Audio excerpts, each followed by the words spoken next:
How's it going, guys? We are back with a video here, and this video is going to be me ranking the first 4 cover athlete MSPs, the best ones to make. You guys leave a like, subscribe if you're not already. Let's hop into the video right now. Starting out with number 4, unfortunately, it has to be Martin Brodeur. I hate to say it, as a Devils fan, as an NHL 14 lover, unfortunately, Martin Brodeur has to be put here at number 4. No offense to him, but yeah, 6'2" goalies, they don't really get it done. Unfortunately, size does matter quite a bit in this game still.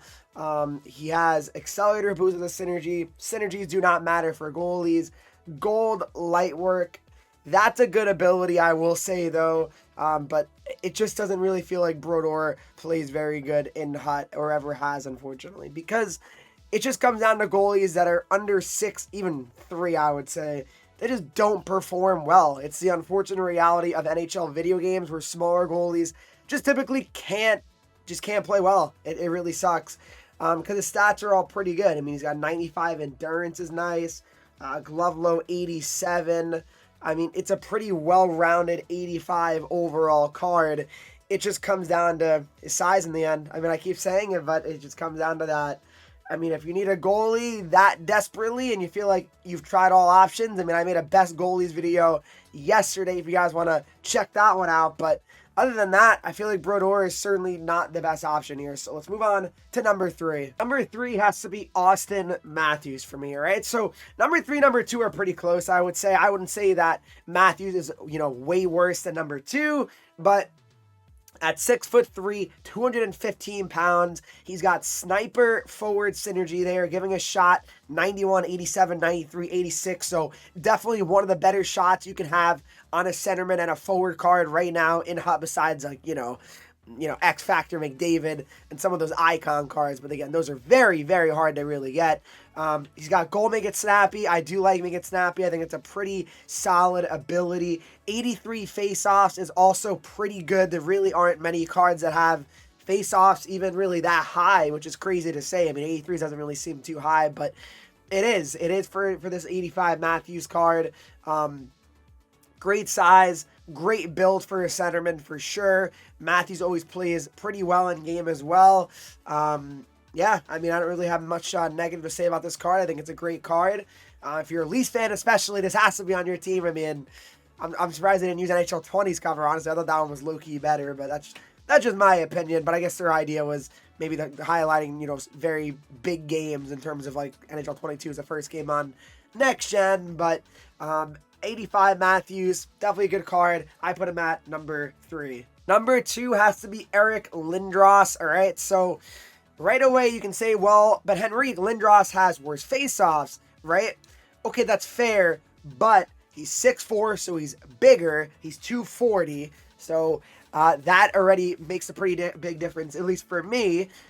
Yes, his shot is worse, but he's the big, strong centerman. Especially the way the game plays this year, it's much slower. I think it really rewards the bigger size players because it's not like, oh, Lindros is so slow. Everyone else the game's so fast. Lindros can't keep up, but he definitely can because of the game speed and how the game is currently playing. He also has goal unstoppable force. Oh, what an ability that is. Definitely want to activate that on him if you do make this Lindros card. No doubt. That'll be a huge ability for you.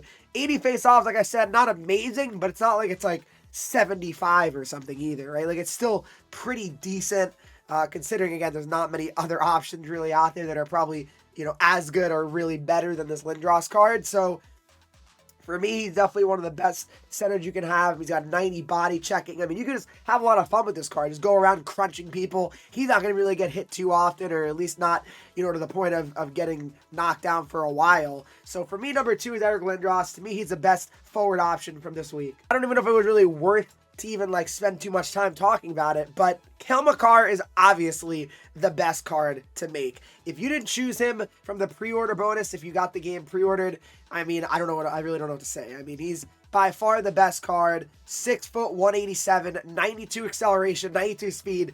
I mean, besides McDavid, there's no card that has 90 speed, I'm pretty sure, outside of team builders, right? And icons potentially. And again, that's those aren't really easy to access, those cards. So goalie lead edges is an ability he's running as well. I mean, that is a fantastic ability to have, especially early on in the year, because not many cards have abilities. Not even a lot of base cards. No base cards have abilities. So that's very important to remember as well.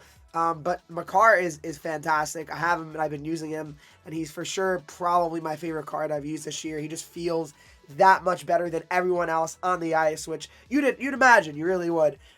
His hands are amazing, 90-90, 84-90-90.